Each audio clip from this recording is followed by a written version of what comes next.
Hello, everybody. I'm here today for my third podcast with the wonderful Daniel Ryan.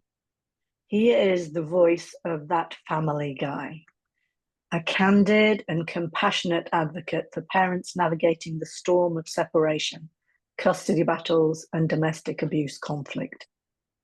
He provides unfiltered expertise with real-world impact. He brings many years of frontline experience supporting families through divorce, custody, and domestic conflict without hiding behind legal jargon. His no-nonsense, story-driven approach helps us truly understand the human cost of family breakdown and what they can do to navigate it more wisely. And we're here today to talk about the impact of family court on children. Welcome, Daniel. And hello, Heather. Nice to see you again. Lovely to be here. Thank you. So can you tell me first off, what are the effects you've seen on children in the family divorce courts? The effects are horrible. As a sweeping opening statement, children can, because it goes one of two ways in family court. Children either get to know everything, and that's horrendous because they can obviously become incredibly distressed by the fact that their parents are battling and saying some of the most horrendous things about each other. So they're tainted by that.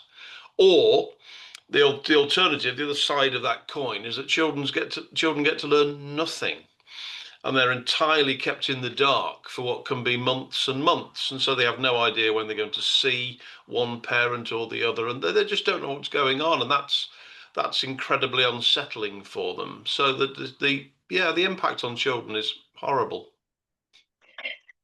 Yeah, and I see the effects of really painful divorces in the adults that I've worked with as a psychotherapist and a coach. And of course, I do conscious uncoupling to try and help people not to do that to their kids, really protect them emotionally. But I think you're looking at the worst angles, really, where battles get to be quite nasty. Children get caught in the middle. True, they lose sight. Unfortunately, as the battle heats up, people lose sight of their children, and they're either sort of pushed off to one side and totally ignored, or perhaps more sadly, they become pawns in the game, and they're traded between the parents, which is, incredibly, incredibly sad, really sad.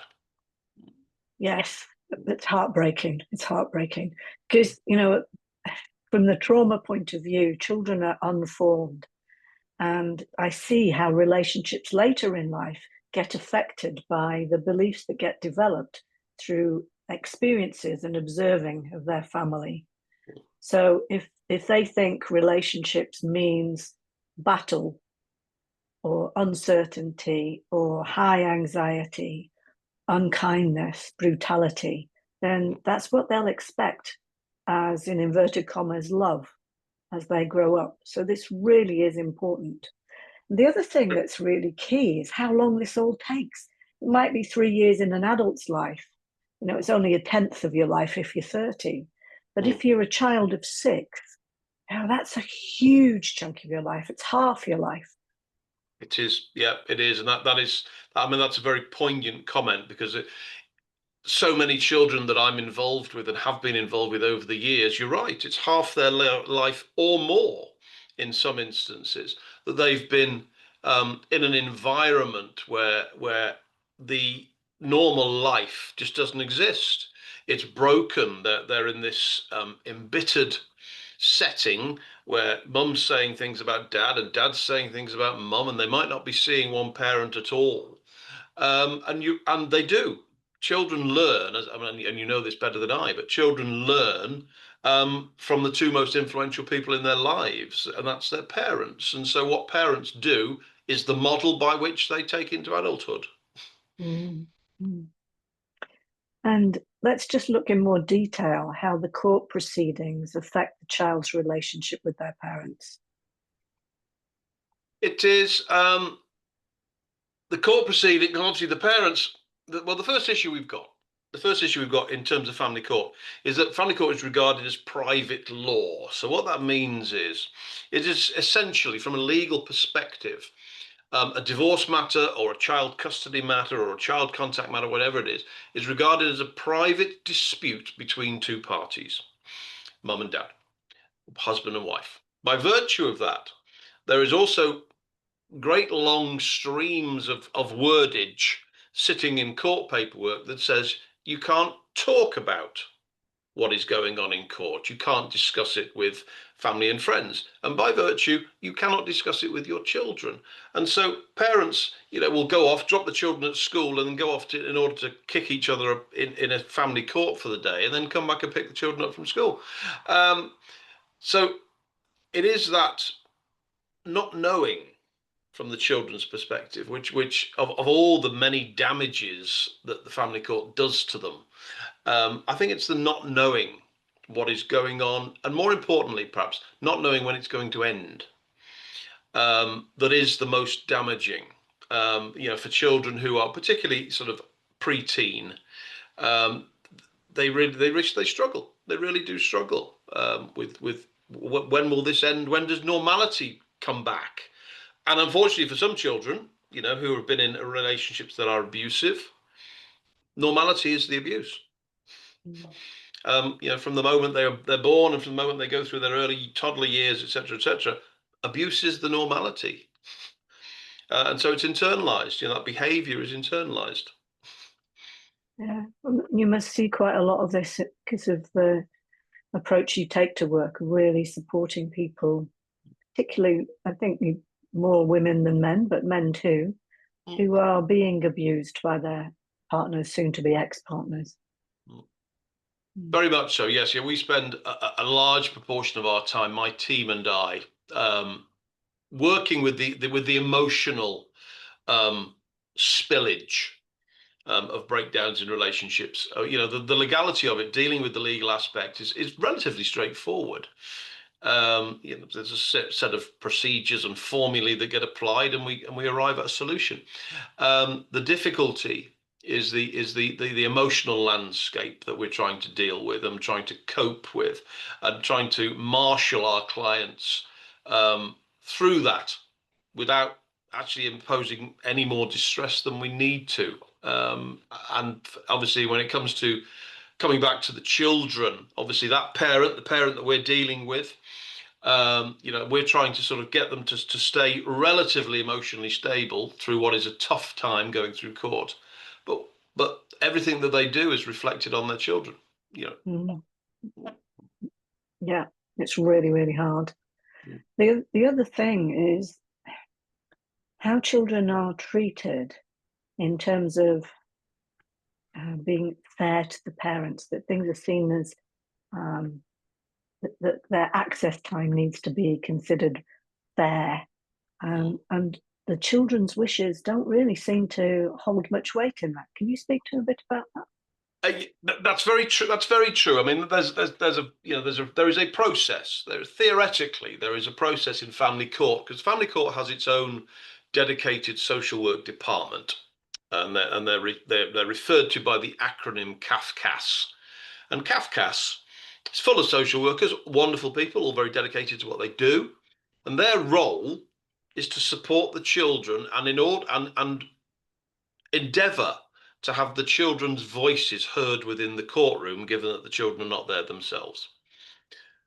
Where that falls down on many, many, many occasions is that the judge, who is ultimately making the decision in these matters, makes a decision that has more to do with appeasing the parents than it does with the best interests of the children.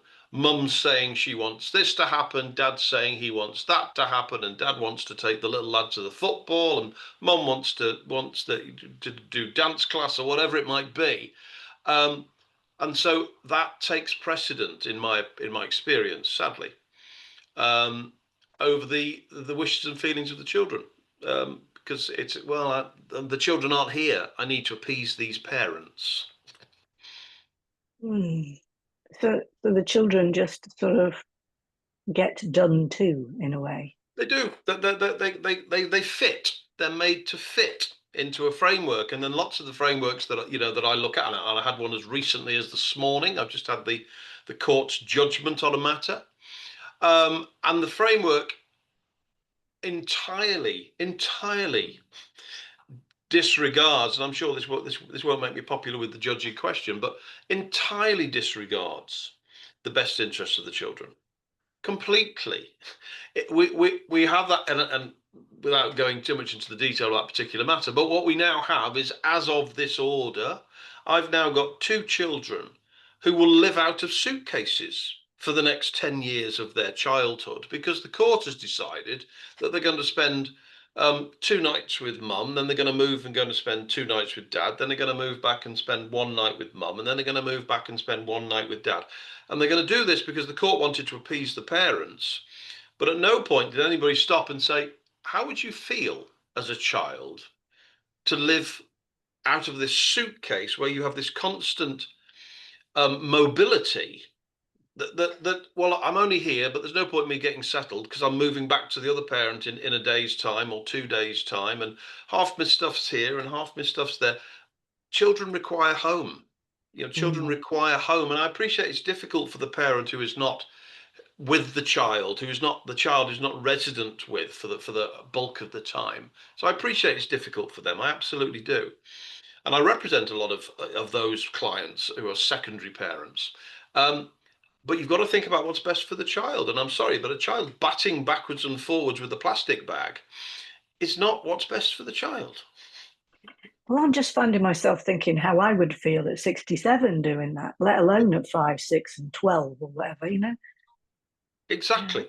Yeah, exactly. You're absolutely right.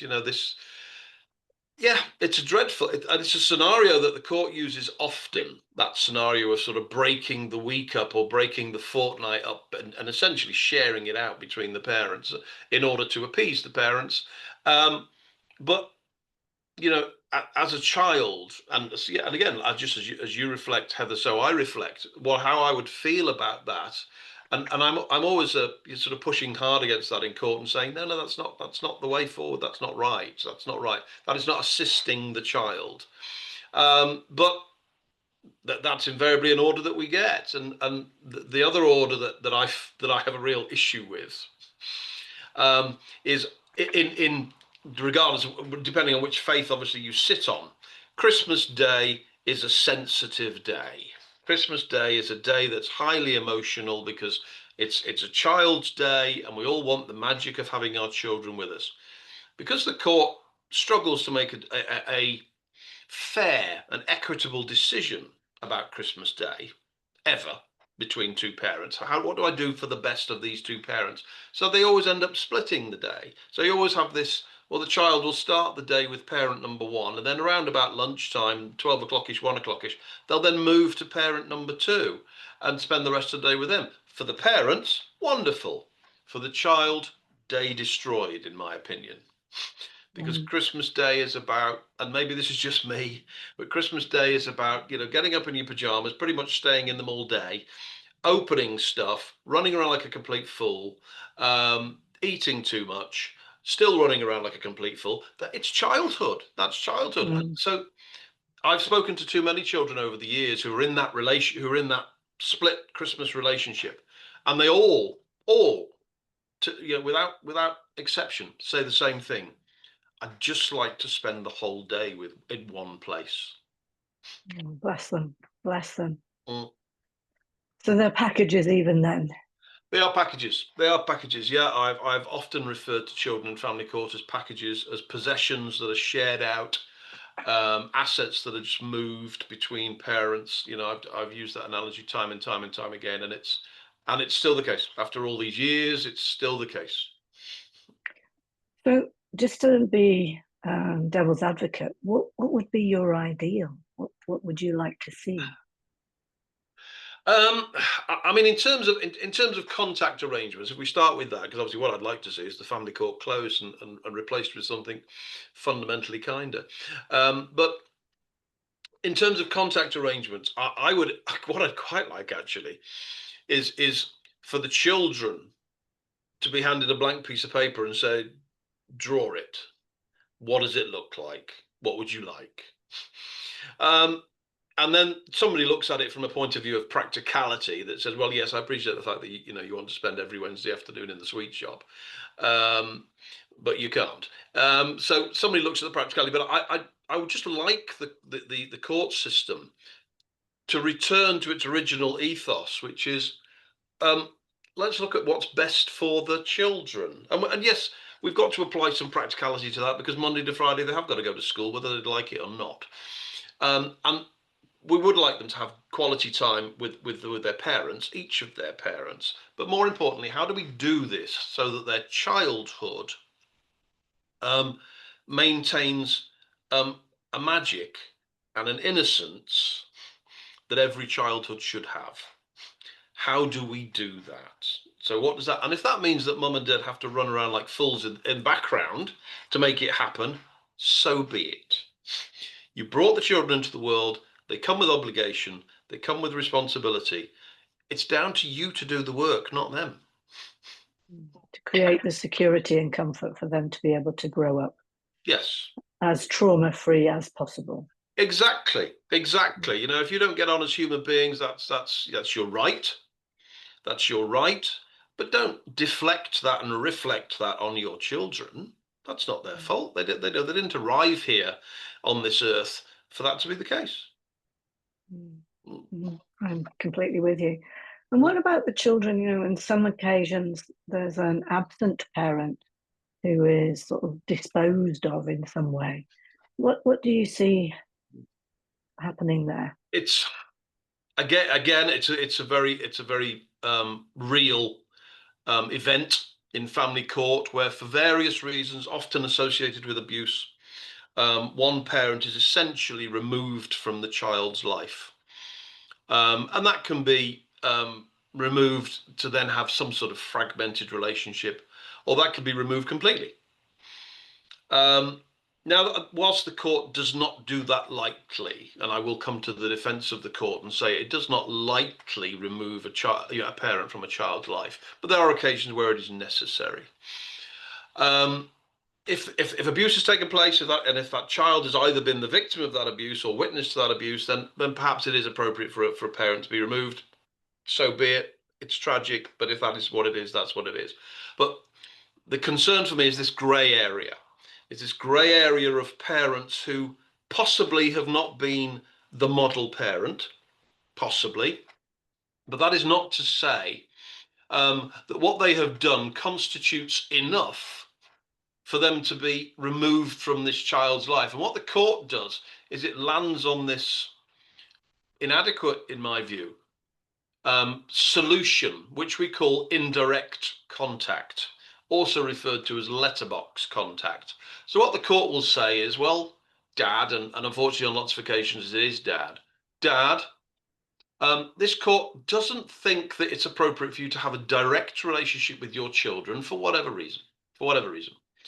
But equally so, we don't think you should be completely exorcised from their lives or expunged from their existence. Consequently, we're going to give you indirect contact. So what that means is every 2 weeks, 4 weeks, whatever the parameter is, you can write to your children, either via letter or via email, your choice, and you can send them gifts, and they will be received. And then the other parent, invariably the mother, unfortunately, that's just how life is, will be encouraged to present that correspondence to those children and encourage them to engage with it and respond to it. And so you essentially, your one parent becomes your pen pal.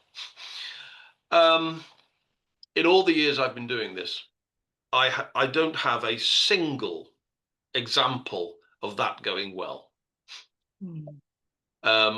Invariably what happens, and this is just the grim truth, invariably what happens is the parent writes emails, whatever it is they do, and the children never see it because the other parent blocks it. And I get why the other parent blocks it, aside from the spitefulness perhaps of that, but I get why they block it. They block it because it would be a disruption to their children, because it would present more questions than it answers. because you receive a letter from dad, and as I say, unfortunately, invariably it is dad. You receive a letter from dad, and if you're 4 years old, 5 years old, and every month or 2 weeks you're getting a letter from dad, that means every month or 2 weeks you're going to say to mum, "Why don't I see dad? I want to see my dad." "Oh yeah, but you can't see your dad." "Yeah, but I want to see him." "Yeah, but you can't." And now I'm going to get upset because I can't see my dad. And so parents will make the decision that says, whilst the court tells me that I should present this correspondence to my children, I actually think it's more distressing than it provides by way of benefit. So I'm not going to. Indirect contact. Horrible. It feels like the humanity is taken out of all of this. Whether it's from the parents' point of view or the children's point of view, it's gone for a sort of almost a practical solution that doesn't take into account the emotional effects. It's very true. The court is applying the law, and there's no parameters in the law for emotion. Nowhere in the Children's Act 1989, or the Family Act 1996, or whatever it might be. Nowhere in any of those courts, in those acts of Parliament, does it say, but obviously if somebody gets upset, we'll do this. If somebody's distressed, we'll do that. It just says this will happen. This will happen. And it is devoid of emotion. So unfortunately, the court is devoid of emotion in its decisions. There is emotion during the process, invariably ignored, but there is emotion during the process. But its decisions are entirely without emotion. So if you saw then, this is a big question. If you saw that we decided to do away with the family courts, what would you like to see? I'd like to see something that actually reflects what's going on better than the family court. Because I think the problem with the family court, and it's what we've got, so we've got to live with it. The problem with the family court is it's one-dimensional. It is there to apply the law, and it'll apply the law at the expense of all else. And that's fine. That's welcome to the legal system if that's how it is. But when we are dealing with the repackaging of families, which is essentially what we're doing, they're in one form, they've decided that's not working for them, so we've got to repackage it into a new version that allows childhood to still work. You need more elements, more resources in the room than just the law. You need somebody who is considering the emotional agenda.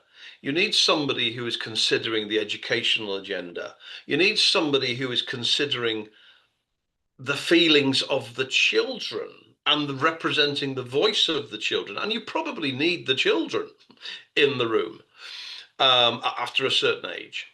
And so it needs to be much more in the round than it currently is. As I say, I do find it quite one-dimensional, and it needs to be much more in the round and accept the fact that we need more than one set of resources, which is legal eagles like me.